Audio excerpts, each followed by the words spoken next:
Hello मेरे प्यारे बच्चों, कैसे हो आप लोग। आप लोगों के एग्ज़ाम्स में सिर्फ एक महीना बाकी है और आप लोगों को बहुत ज़्यादा टेंशन हो रही होगी कि क्या पढ़ना है, क्या इंपॉर्टेंट है और क्या छोड़ना है। तो सोशल साइंस से रिलेटेड अपनी सारी टेंशन्स को छोड़ दो और फटाफट से इस चैनल को सब्सक्राइब कर लो, क्योंकि इस महीने में मैं आप लोगों के लिए लेके आने वाली हूँ सारे वन शॉट्स और बहुत important points, concepts and series. तो स्टे कनेक्टेड। आज से हम लोग एक न्यू चैप्टर पढ़ने वाले हैं जिसका नाम है मैन्युफैक्चरिंग इंडस्ट्रीज़, जो कि क्लास 10th की इकोनॉमिक्स का चैप्टर है। ये चैप्टर बहुत इंपॉर्टेंट है और इससे रिलेटेड जितनी भी इंपॉर्टेंट चीज़ें हैं मैंने आप लोगों के लिए यहाँ पे नोट्स के फॉर्म में अवेलेबल करवा दिया है। तो इसको आप लोग अपने एग्ज़ाम से पहले 2 से 3 बार रिवाइज़ कीजिए। तो जैसे कि सबसे पहले हमारे चैप्टर का नाम है मैन्युफैक्चरिंग इंडस्ट्रीज़। तो हमारे लिए मैन्युफैक्चरिंग का मतलब जानना बहुत ज़्यादा इम्पॉर्टेंट हो जाता है। मैन्युफैक्चरिंग मतलब क्या होता है? Production of goods in large quantities after processing raw material into more valuable products. इसका मतलब कि जो रॉ मटेरियल हमें मिलता है प्राइमरी सेक्टर से, है ना, जो रॉ मटेरियल हमें प्राइमरी सेक्टर से मिलता है उसे हम वैल्यूएबल प्रोडक्ट में कैसे कन्वर्ट करते हैं और इन अ लार्ज क्वांटिटी, है ना, और इसका जो प्रोडक्शन होता है वो लार्ज क्वांटिटी में होता है। ठीक है, अगर हम इसे समझें, इसका एग्जाम्पल क्या हो जाएगा? इसका एग्जाम्पल हो जाएगा पेपर फ्रॉम वुड, है ना, वुड पल्प से हम लोग पेपर बनाते हैं। Sugar from sugar cane, iron from iron ore, cloth from yarn. ये सभी चीज़ें जो है ये बेसिकली रॉ मटेरियल से कन्वर्ट होकर क्या बन रही है? मोर वैल्यूएबल गुड, है ना, यानी कि वैल्यूएबल प्रोडक्ट। और जब ऐसा होता है तो हम इसे क्या कहते हैं? मैन्युफैक्चरिंग। क्या कहते हैं? मैन्युफैक्चरिंग। ओके, बेसिकली ये जो इस सेक्टर में काम करने वाले लोग होते हैं उन्हें हम किस में काउंट करते हैं? सेकेंडरी सेक्टर में। किस में करते हैं? सेकेंडरी सेक्टर में। ठीक है, अब आगे देखो क्या कह रहा है। इतनी बात समझ में आ गई? आगे देखो, इंपॉर्टेंस ऑफ मैन्युफैक्चरिंग। क्या ज़रूरत है कि हम मैन्युफैक्चरिंग करें, है ना, इंपॉर्टेंस क्या है मैन्युफैक्चरिंग की। तो सबसे पहले कहा जाता है कि मैन्युफैक्चरिंग जो है वो बैकबोन ऑफ डेवलपमेंट है। बैकबोन ऑफ डेवलपमेंट यानी कि डेवलपमेंट अगर करना है तो आपको ज़्यादा से ज़्यादा चीज़ें मैन्युफैक्चर करनी पड़ेगी, है ना, मतलब ज़्यादा से ज़्यादा रॉ मटेरियल को वैल्यूएबल प्रोडक्ट में कन्वर्ट करना पड़ेगा। ठीक है, ऐसा क्यों? इंपॉर्टेंस क्या है इसकी? सबसे पहले ये क्या करता है? ये मॉडर्नाइज करता है एग्रीकल्चर को, है ना, और ये प्रोवाइड करता है fertiliser, pumps, tools, insecticides etcetera. Okay, दूसरा, रिड्यूस डिपेंडेंस ऑन एग्रीकल्चर, है ना, सिर्फ एग्रीकल्चर में लोगों की डिपेंडेंसी को कम करता है और अलग अलग टाइप की जॉब्स प्रोवाइड करता है in secondary as well as tertiary sectors. Okay, basically अगर हमें पता है तो इंडिया की जो जनता है वो 70% लोग जो है वो एग्रीकल्चर पे डिपेंडेंट है। और एग्रीकल्चर बेसिकली क्या होता है? एग्रीकल्चर मतलब रॉ मटेरियल। ठीक है, रॉ मटेरियल के साथ जो डील करता है। पर रॉ मटेरियल अगर सभी लोग इसी में इन्वॉल्व हो जाएंगे तो इसे सेकेंडरी यानी कि प्रोसेस कौन करेगा? ओके, तो बेसिकली अगर आप सेकेंडरी सेक्टर को बढ़ाते हैं, है ना, मैन्युफैक्चरिंग के काम को बढ़ाते हैं तो आप क्या करेंगे? रिड्यूस करेंगे एग्रीकल्चर के ऊपर लोगों की डिपेंडेंसी और आपको क्या मिलेगी? जॉब्स मिलेगी। कहाँ? सेकेंडरी सेक्टर और टर्शरी सेक्टर में। इतनी बात समझ में आई? तो सबसे पहले एग्रीकल्चर को मॉडर्नाइज करता है, दूसरी बात रिड्यूस करता है डिपेंडेंसी को ऑन एग्रीकल्चर, तीसरा क्या है? इसकी वजह से ज़्यादा से ज़्यादा लोगों को जॉब मिलेगी। जॉब मिलेगी तो क्या होगा? अनएम्प्लॉयमेंट कम हो जाएगी। अनएम्प्लॉयमेंट कम हो जाएगी और धीरे धीरे करके लोगों के पास पैसा आएगा तो पॉवर्टी भी कम हो जाएगी। पॉवर्टी मतलब गरीबी। ठीक है, minimizes regional disparities by establishing industries in backward areas. Even कई सारी जगह हम लोग देखते हैं जो बहुत ज़्यादा बैकवर्ड है मतलब वहाँ पे अभी तक कोई भी डेवलपमेंट नहीं पहुँच पाया है, लेकिन इंडस्ट्रीज़ के सेटअप होने की वजह से ऐसे बैकवर्ड एरियाज़ भी क्या करते हैं? ग्रो कर जाते हैं। तो इसकी वजह से क्या होता है? ये मिनिमाइज कर देता है रीजनल डिस्पैरिटीज़ को। डिस्पैरिटीज़ मतलब एक जगह बहुत डेवलप है और दूसरी जगह ऑन द सेम हैंड बहुत ज़्यादा अंडर डेवलप्ड है। ठीक है, तो अगला देखो, boost export of manufactured goods earns foreign exchange, है ना, मतलब अगर हम लोग ज़्यादा से ज़्यादा मैन्युफैक्चरिंग करेंगे तो क्या हो जाएगा? हम एक्सपोर्ट कर पाएंगे ज़्यादा से ज़्यादा, और अगर ज़्यादा से ज़्यादा एक्सपोर्ट करेंगे तो क्या होगा? हमारे फॉरेन एक्सचेंज बहुत अच्छे हो जाएंगे, है ना, मतलब हमारी ट्रेडिंग जो है वो बहुत अच्छी हो जाएगी और हमारी करेंसी की वैल्यू भी क्या हो जाएगी? इंटरनेशनल मार्केट में अपग्रेड हो जाएगी। ठीक है, अगला देखो, countries with more manufacturing are more prosperous, है ना। हमने देखा है कि जो भी कंट्रीज़ ज़्यादा से ज़्यादा मैन्युफैक्चरिंग करती है वो बहुत ज़्यादा प्रॉस्पेरस होती है। प्रॉस्पेरस मतलब डेवलप्ड होती है। जिन्होंने भी अपनी मैन्युफैक्चरिंग इंडस्ट्रीज़ में काम किया है ना, वो उन लोगों की कंट्री क्या हो गई है, बहुत ज़्यादा डेवलप्ड हो गई है। अगर इंडिया में देखें तो हमारे यहाँ सर्विस सेक्टर बहुत अच्छा है, ठीक है, सर्विस सेक्टर अच्छा है, पर service sector is not about development. Okay, तो देखा गया है कि जो भी कंट्रीज़ मैन्युफैक्चरिंग पे काम करती है वो बहुत ज़्यादा प्रॉस्पेरस हो जाती है। और सबसे लास्ट पॉइंट है, agriculture and industry support each other, है ना। एग्रीकल्चर जो कि बहुत इंपॉर्टेंट पार्ट है इंडियन सोसाइटी का, ठीक है। तो एग्रीकल्चर जो है और जो इंडस्ट्री है ये एक दूसरे को सपोर्ट करती है, ठीक है, ये इसको सपोर्ट करती है। कैसे सपोर्ट करती है? इंडस्ट्रीज़ जो है एग्रीकल्चर प्रोडक्ट प्रोवाइड करती है, जैसे कि फर्टिलाइज़र, पेस्टिसाइड्स वगैरह वगैरह, ठीक है। और वैसे ही एग्रीकल्चर क्या करता है, इंडस्ट्री को रॉ मटेरियल प्रोवाइड करता है, जैसे कॉटन हो गया, जूट हो गया एंड एक्सेट्रा, ठीक है।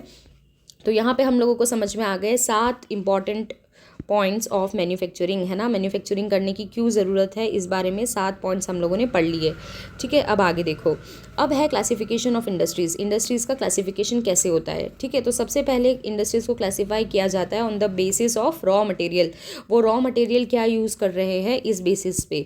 रॉ मटेरियल या तो एग्रो बेस्ड होगा, एग्रो बेस्ड मतलब जो एग्रीकल्चर से मिल रहा है, या फिर दूसरा होगा मिनरल बेस्ड यानी कि जो मिनरल से मिल रहा है, ठीक है, जैसे कि cotton, jute, silk, wool, rubber, sugar, tea, coffee, edible oil, ये सभी चीज़ें हमें एग्रीकल्चर से मिलती है। इसीलिए ये इनसे रिलेटेड जितनी भी इंडस्ट्रीज़ होगी वो क्या हो जाएगी, वो हो जाएगी एग्रो बेस्ड इंडस्ट्रीज़। अगर वहीं पे हम देखें तो iron and steel, cement, aluminium, petrochemical, machine tools, ये सभी चीज़ें हमें कहाँ से मिलती है, मिनरल से मिलती है। इसीलिए ये सारी इंडस्ट्रीज़ क्या हो जाएगी, ये मिनरल बेस्ड इंडस्ट्री हो जाएगी, ठीक है। तो ये तो हो गया रॉ मटेरियल के बेसिस पे कि रॉ मटेरियल क्या यूज़ कर रहे हो, है ना। रॉ मटेरियल के बेसिस पे 2 हो गया, पहला एग्रो बेस्ड यानी कि जो एग्रीकल्चर पे बेस्ड हो, और दूसरा हो गया मिनरल बेस्ड मतलब जो मिनरल पर बेस्ड हो, मिनरल पर जिसकी जो इंडस्ट्री चल रही हो, ठीक है। तो पहला रॉ मटेरियल के उस पर हो गया। दूसरा क्या होगा, बेस्ड ऑन मेन रोल क्या है उसका, या बेसिक या की इंडस्ट्री है या कंज्यूमर इंडस्ट्री है, ठीक है, इसके आधार पर दूसरा होता है, ठीक है। अब ये समझो, बेसिक और की इंडस्ट्री, बेसिक मतलब कि इसका और कोई काम नहीं है ना, ये सिर्फ बेस प्रोवाइड कर रही है बाकी के चीज़ों को, ठीक है। जैसे कि provide raw material to other industries, है ना, मतलब दूसरी इंडस्ट्रीज़ को ये जो है रॉ मटेरियल प्रोवाइड कर रही है, ये खुद ही बेस है, ठीक है, बाकी की इंडस्ट्रीज़ का बेस ये खुद है ना। जैसे कि आयरन एंड स्टील हो गया, कॉपर स्मेल्टिंग हो गया, एल्यूमिनियम स्मेल्टिंग हो गया, तो ये सभी अगर आप देखो, है ना, तो इनका खुद का कोई एज सच लोगों की लाइफ में रोल नहीं है, पर इसको जब आप दूसरी इंडस्ट्रीज़ में भेजोगे तो इन्हीं से बर्तन बन जाएंगे, है ना, इन्हीं से व्हीकल्स के पार्ट्स बनते हैं, है ना। तो अलग अलग चीज़ें इन्हीं से बनती है। तो जो बेस प्रोवाइड करे वो बेसिक या फिर की इंडस्ट्रीज़, है ना। वहीं पे अगर हम देखें कंज्यूमर इंडस्ट्रीज़ जो होती है वो क्या होती है, वो डायरेक्ट कंजम्पशन वाले गुड्स को बनाती है ना, ये मतलब जो डायरेक्टली कंज्यूमर यूज़ कर पाए, ठीक है, हम लोग डायरेक्टली जो चीज़ यूज़ कर पाए वो बनाती है कंज्यूमर इंडस्ट्रीज़। जैसे कि शुगर हो गया, पेपर हो गया, टूथपेस्ट हो गया, सीविंग मशीन्स हो गई, ये हम लोग डायरेक्टली यूज़ करते हैं, तो ये कौन बनाती है, ये कंज्यूमर इंडस्ट्रीज़ बनाती है। यानी कि मेन रोल क्या है, इसके बेसिस पे भी 2 डिवाइड हुए हैं, कौन कौन से, पहला है बेसिक या की, और दूसरा कौन सा हो जाएगा, बेसिक या की, और दूसरी है कंज्यूमर, है ना, कंज्यूमर इंडस्ट्री, याद रहेगा, ठीक है। अब आगे बढ़ते हैं। बेस्ड ऑन कैपिटल इन्वेस्टमेंट के आधार पर भी एक हम लोगों ने यहाँ पे क्लासीफाई की है जो इम्पॉर्टेंट है। कैपिटल यानी कि स्मॉल स्केल इंडस्ट्री, है ना, जिसमें इन्वेस्टमेंट अप टू 1 करोड़ होता है, और इसी के जस्ट अपोजिट होती है लार्ज स्केल इंडस्ट्री, जिसमें इन्वेस्टमेंट जो है मोर देन 1 करोड़ रुपीज़ होता है, ठीक है। तो कैपिटल कितना इन्वेस्ट हुआ है इस बेसिस पे भी क्या होता है, इंडस्ट्रीज़ जो है वो डिवाइडेड है, स्मॉल स्केल और लार्ज स्केल, है ना, स्मॉल स्केल और लार्ज स्केल, ठीक है। अब देखो, ओनरशिप के बेसिस पे डिवाइडेड है, 4th पॉइंट, ओनरशिप के बेसिस पे डिवाइडेड है, यानी कि जो इंडस्ट्री है उसकी ओनरशिप किसके पास है। अगर उसकी ओनरशिप गवर्नमेंट के पास है तो वो हो जाएगी पब्लिक सेक्टर इंडस्ट्री, ठीक है, जैसे कि हेल हो गया, भेल हो गया, है ना, सेल हो गया, ठीक है। तो ये सारी क्या हो जाएगी, पब्लिक सेक्टर इंडस्ट्रीज़ हो जाएगी। अगला है प्राइवेट सेक्टर जो होता है वो क्या होता है, जिसका ओनरशिप जो है वो किसी इंडिविजुअल के पास है ना, जैसे कि टिस्को हो गया, बजाज हो गया, टिस्को टाटा, है ना, बजाज, ठीक है। तो ये क्या है, ये इंडिविजुअल लोग हैं। अगर इंडिविजुअल्स के पास अगर ओनरशिप है तो वो प्राइवेट सेक्टर हो जाएगी। वहीं पे जॉइंट सेक्टर, जॉइंट का मतलब क्या होता है, दो चीज़ों का मिलना। जॉइंट सेक्टर मतलब जहाँ पे गवर्नमेंट और प्राइवेट दोनों मिलके काम कर रहे हो, उसे हम कहते हैं जॉइंट सेक्टर। जैसे कि ऑयल इंडिया लिमिटेड है ना, ऑयल जिसको हम बोलते हैं ऑयल इंडिया लिमिटेड, ये क्या हो जाएगा, ये एक जॉइंट सेक्टर हो जाएगा। ठीक है। लास्ट अगर हम लोग देखें तो वो होते हैं कोऑपरेटिव सोसाइटीज़ या फिर कोऑपरेटिव सेक्टर। बेसिकली ये जो है ये कॉपरेशन से बनता है, यानी कि यहाँ पे बहुत सारे लोगों की ओनरशिप होती है, जैसे कि वर्कर्स हो गए या फिर प्रोड्यूसर्स हो गए, तो ये बहुत सारे होते हैं। ओके, तो यहाँ पे होती है कोऑपरेटिव सेक्टर, जैसे कि शुगर मिल्स इन महाराष्ट्र और कोयर इन केरला। अगला क्लासिफिकेशन है based on weight and bulk. Weight and bulk का classification, basically heavy industries, weight क्या है ना, हैवी है या लाइट है, उस बेसिस पे भी इंडस्ट्रीज़ डिवाइड होती है। हैवी इंडस्ट्रीज़ जो होती है जहाँ पे भारी चीज़ें यूज़ की जाती है, जैसे कि आयरन एंड स्टील। और उसके अलावा लाइट इंडस्ट्रीज़ वो होती है जहाँ पे इलेक्ट्रिकल गुड्स जैसी हल्की चीज़ें यूज़ की जाती हैं। ठीक है। तो यहाँ पे हम लोगों ने अगर देखें तो हम लोगों ने ABCD, ओके। तो बेसिकली पहले रॉ मटेरियल के बेसिस पे, फिर मेन रोल के बेसिस पे, फिर कैपिटल इन्वेस्टमेंट के बेसिस पे, ओके, और उसके बाद ओनरशिप के बेसिस पे, और उसके बाद वेट एंड बल्क के बेसिस पे हम लोगों ने 5 टाइप्स में इंडस्ट्रीज़ को डिवाइड किया है। ठीक है, एक बार हम वापस लिख लेते हैं। सबसे पहले क्या था बताइए, क्या था, रॉ मटेरियल, रॉ मटेरियल के बेसिस पे, रॉ मटेरियल, उसके बाद रोल के बेसिस पे, उसके बाद इन्वेस्टमेंट के बेसिस पे, उसके बाद ओनरशिप के बेसिस पे, उसके बाद वेट एंड बल्क के बेसिस पे, वेट एंड बल्क के बेसिस पे। तो बेसिकली हम लोगों ने 5 पार्ट में इसको डिवाइड किया है। ओके, अब हम लोग नेक्स्ट टॉपिक पे चलते हैं। अब हम इसे पर्टिकुलर पढ़ेंगे, जैसे कि agro based industry. Agro based industry में क्या क्या आता है, सबसे पहले आती है टेक्सटाइल इंडस्ट्री, फिर आती है शुगर इंडस्ट्री, ओके। और यस, तो हम लोगों को बेसिकली एग्रो बेस्ड इंडस्ट्रीज़ में 2 ही पढ़ने हैं। पहली है टेक्सटाइल इंडस्ट्री और दूसरी है शुगर इंडस्ट्री। टेक्सटाइल इंडस्ट्री में अगर हम देखें तो just a second, let me change the colour, okay. तो सबसे पहले मोस्ट इम्पॉर्टेंट इंडस्ट्री जो आती है वो कौन सी है, contribute to industrial production, employment और एक्सपोर्ट, है ना। ये जो इंडस्ट्री है टेक्सटाइल इंडस्ट्री, ये सबसे ज़्यादा मोस्ट इम्पॉर्टेंट इंडस्ट्री है ना। बेसिकली ये जो है ये प्रोडक्शन, एम्प्लॉयमेंट, एक्सपोर्ट सब में अपना कंट्रीब्यूशन देती है।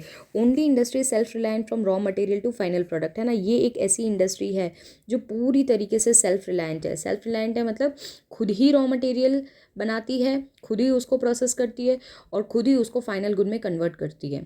ठीक है, खुद ही इसको फाइनल गुड में कन्वर्ट करती है। तो ये क्या है, ये एक सेल्फ रिलायंट इंडस्ट्री है टेक्सटाइल इंडस्ट्री। ठीक है, तो मोस्ट इम्पॉर्टेंट है, ज़्यादा से ज़्यादा इंडस्ट्रियल प्रोडक्शन है, एम्प्लॉयमेंट है, एक्सपोर्ट है, और उसके बाद अगर हम देखें तो सेल्फ रिलायंट है, रॉ मटेरियल से लेकर फाइनल प्रोडक्ट तक। अब हम लोग पर्टिकुलरली कॉटन टेक्सटाइल के बारे में बात कर रहे हैं। टेक्सटाइल इंडस्ट्री में भी पर्टिकुलरली अब हम लोग कॉटन टेक्सटाइल्स के बारे में बात कर रहे हैं। ठीक है, तो सबसे पहले कॉटन टेक्सटाइल्स से रिलेटेड बात आती है हैंड स्पिनिंग की, है ना। यानी कि जब तक स्पिनिंग हैंडलूम जो नहीं आए थे, है ना, मशीनाइज्ड चीज़ें नहीं हुई थी, तब तक लोग हाथ से स्पिन करते थे। जैसे कि महात्मा गांधी खादी, है ना, खादी जो वो बनाते थे या पहनते थे खादी के कपड़े, वो खुद वो स्पिन करते थे, राइट। तो उसको क्या कहते हैं, हैंड स्पिनिंग कहते हैं, ओके, हैंडलूम पे। इसके बाद आफ्टर 18 सेंचुरी क्या हुआ, पावर लूम्स आ गए। पावर लूम्स आ गए, पावर लूम्स का मतलब क्या होता है, मशीन्स आ गई। मशीन्स आ गई तो सारे कपड़े क्या होने लग गए, मशीन्स में ही बनने लग गए। ठीक है, तो सबसे पहले हैंड स्पिनिंग चलती थी, उसके बाद पावर लूम्स आ गए। अब देखो, traditional industries decline during British rule. British rule के दौरान ट्रेडिशनल इंडस्ट्रीज पूरी तरीके से डिक्लाइन हो गई थी। क्यों, क्योंकि ब्रिटिश रूल जो था वहाँ इंग्लैंड में, हम वहाँ पे मशीन सबसे पहले आई थी, स्पिनिंग जेनी, है ना, स्पिनिंग जेनी सबसे पहले आई थी वहाँ पे। और इसकी वजह से क्या हुआ, लोगों ने कपड़े बनाना मशीनाइज्ड वे में शुरू कर दिया, जिसकी वजह से मास प्रोडक्शन होता था। और क्या होता था, ये कपड़े जो थे वो चीप मिल जाते थे, है ना, मतलब सस्ते मिल जाते थे एज़ कम्पेयर टू हाथ से बनाए हुए कपड़े। इसीलिए ब्रिटिश रूल के टाइम पे ट्रेडिशनल इंडस्ट्री पूरी तरीके से डिक्लाइन कर गई। सबसे पहले फर्स्ट कॉटन मिल जो इंडिया में आई थी वो मुंबई में आई थी 1854 में। Now this is important, you have to highlight this, you have to mark this. ठीक है, कि कहाँ पे आई थी पहली कॉटन मिल, मुंबई 1854 में।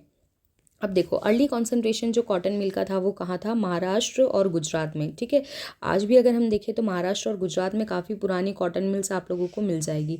अगर महाराष्ट्र और गुजरात देखना है तो ये जो इस तरीके से बना होता है वो है गुजरात, और उसी के जस्ट नीचे यहाँ पे जो होता है वो है महाराष्ट्र, ठीक है। तो यहाँ पे हमें सबसे ज़्यादा क्या देखने को मिलती है, कॉटन इंडस्ट्रीज़ देखने को मिलती है, ठीक है। अब यहाँ पे देखो, यहाँ पे क्यों ऐसा होता है ना, कि महाराष्ट्र और गुजरात में ही मिल रही है, क्यों ऐसा हो रहा है, क्योंकि यहाँ पे रॉ कॉटन अवेलेबल है, रॉ कॉटन अवेलेबल है ना। अगर थोड़ा सा तुम लोग ने पढ़ा है ना एग्रीकल्चर को, तो तुम लोगों को याद होगा कि यहाँ पे हमें ब्लैक सॉइल मिलती है ना, डेक्कन प्लेट्यू की वजह से यहाँ पे ब्लैक सॉइल मिलती है, और ब्लैक सॉइल मिलने की वजह से यहाँ पे कॉटन की खेती बहुत अच्छी होती है। इस वजह से रॉ कॉटन मटेरियल हमें इजीली अवेलेबल हो जाता है। दूसरा क्या है, मॉइस्ट क्लाइमेट है, अच्छा क्लाइमेट है यहाँ का। पोर्ट फैसिलिटी है, पोर्ट फैसिलिटी मतलब यहाँ पे देखो ये यहाँ पे समुद्र लगा हुआ है पूरी तरीके से, तो पोर्ट फैसिलिटी है तो आसानी से क्या हो जाएगा, ट्रांसपोर्टेशन हो जाएगा, लेबर मिल जाता है, ट्रांसपोर्ट अच्छा है पोर्ट्स की वजह से, है ना, एंड मार्केट अच्छा है। इस वजह से क्या होता है, महाराष्ट्र और गुजरात में काफ़ी अच्छा कॉन्सेंट्रेशन है किसका, किसका, कॉटन मिल्स का, कॉटन मिल्स का। तो ऐसा क्वेश्चन आपके बोर्ड्स में पूछा जा सकता है कि महाराष्ट्र और गुजरात में ही क्यों कॉटन मिल सबसे ज़्यादा मिलती है, ठीक है। तो इसका आंसर कर लोगे, वेरी गुड। अब स्पिनिंग देखो, स्पिनिंग जो है वो सेंट्रलाइज थी इन महाराष्ट्र, गुजरात, तमिलनाडु, है ना।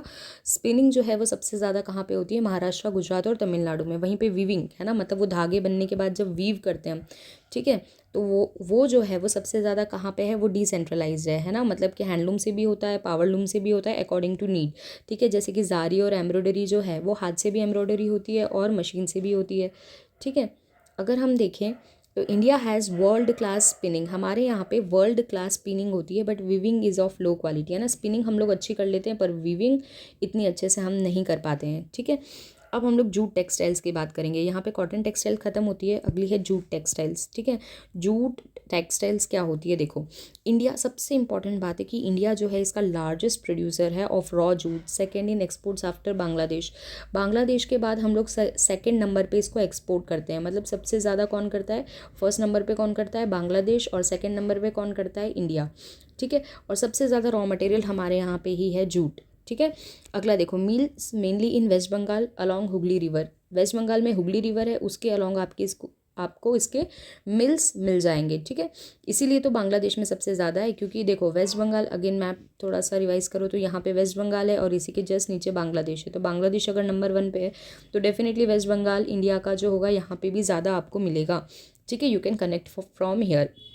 अब पहली जूट मिल जो थी वो रिश्रा 1855, है ना, 1855 रिश्रा नाम की जगह पे पहली जूट मिल बनी थी, ठीक है। आफ्टर पार्टीशन जूट मिल्स जो है in India, but 3/4 jute area went to Bangladesh, है ना। पहले तो सब कुछ हमारा ही था, पर पार्टीशन के बाद क्या हुआ, 3/4 जो था, है ना, जूट एरिया वो बांग्लादेश के पास चला गया, इसीलिए वो लोग अभी भी जूट प्रोडक्शन में बहुत अच्छे हैं, ठीक है। फैक्टर्स अगर हम देखें तो cheap labour, water transport, water availability, railways, port at Kolkata, यहाँ पे फैक्टर अगेन कोलकाता या बांग्लादेश में सबसे ज़्यादा होने का क्या रीज़न है, अगर ऐसा पूछ लेगा तो क्या लिखोगे कि यहाँ पे चीप लेबर मिल जाता है, वाटर ट्रांसपोर्ट अच्छा है, वाटर अवेलेबिलिटी है, रेलवेज है, और पोर्ट एट कोलकाता, कोलकाता में पोर्ट भी है, ठीक है। तो यहाँ पे हम लोगों का क्या ख़त्म होता है, यहाँ पे हम लोगों का टेक्सटाइल्स ख़त्म होता है, ठीक है, टेक्सटाइल इंडस्ट्री ख़त्म होती है। अब इसमें सेकंड इंडस्ट्री जो हमको पढ़नी थी वो थी शुगर इंडस्ट्री। आप सभी को पता होगा कि शुगर इंडस्ट्री में रॉ मटेरियल क्या होता है, रॉ मटेरियल होता है शुगर केन, क्या होता है, शुगर केन, ठीक है। अब यहाँ पे देखो इंडिया जो है ये सेकंड लार्जेस्ट शुगर प्रोड्यूसर है ना, सेकंड लार्जेस्ट शुगर प्रोड्यूसर है इंडिया, फर्स्ट इन गुड़ एंड खानसारी, ठीक है। गुड़ हमारे यहाँ पे सबसे नंबर 1 पे प्रोड्यूस होता है, और वहीं पे शुगर जो है वो हमारे यहाँ पे नंबर 2 में प्रोड्यूस होता है, ठीक है। 60% meals in Uttar Pradesh and Bihar, 60% meals जो है कहाँ पे है, उत्तर प्रदेश और बिहार में है, ठीक है। Shifting towards south and west, shifting towards south and west due to, अभी ये जो जूट मिल्स है वो धीरे धीरे करके साउथ और वेस्ट में क्या होती जा रही है, शिफ्ट होती जा रही है। उसके पीछे का रीज़न क्या है ना, कि ये क्यों साउथ और वेस्ट में शिफ्ट हो रही है, क्योंकि हायर सुक्रोज कंटेंट, ठीक है, लॉन्गर क्रशिंग सीजन है इसका, और बेटर कॉपरेटिव्स है। यहाँ पे हम लोगों को ये तीनों फैसिलिटीज़ मिल जाती है ना, मतलब कॉपरेटिव्स जो है यहाँ पे अच्छे हैं, क्रशिंग सीजन बहुत लंबा चलता है तो लोग कर लेते हैं, हायर सुक्रोज कंटेंट, इस वजह से ये लोग शिफ्ट हो रहे हैं फ्रॉम साउथ एंड वेस्ट, ठीक है। उसके बाद सीजनल इंडस्ट्री है, ये suited for cooperative sector. Basically ये सीजनल इंडस्ट्री है, मतलब साल भर लग जाता है शुगर केन को ग्रो होने के लिए, इसलिए यहाँ पे कोऑपरेटिव सेक्टर बनाना बहुत ज़रूरी है ना। जहाँ पे कोऑपरेटिव सेक्टर अच्छे से काम करते हैं वहाँ पे बेसिकली आप शुगर को ग्रो कर सकते हो, ठीक है। रीज़न बीइंग कि आप लोगों को काफ़ी टाइम तक वेट करना पड़ता है ना, और वेट करने के लिए आपके पास सिर्फ एक फसल होना ज़रूरी नहीं है, आपको बहुत सारी फसल होगी तो आपको पैसे की कमी भी नहीं आएगी और आप इजीली शुगर इंडस्ट्री को क्या कर पाओगे, फ्लरिश कर पाओगे, ठीक है। अगला हमारा जो टॉपिक है वो है मिनरल बेस्ड इंडस्ट्री। क्या है मिनरल बेस्ड इंडस्ट्री। अगर यहाँ तक आप लोगों को बहुत अच्छे से समझ में आ गया है तो इस सेशन को ज़्यादा से ज़्यादा लाइक कीजिए, कमेंट कीजिए और अपने दोस्तों के साथ शेयर कीजिए, ताकि उन लोगों की भी बोर्ड्स में थोड़ी सी मदद हो जाए। हम लोग मिलते हैं नेक्स्ट वीडियो में, और तब तक के लिए bye bye, all the best.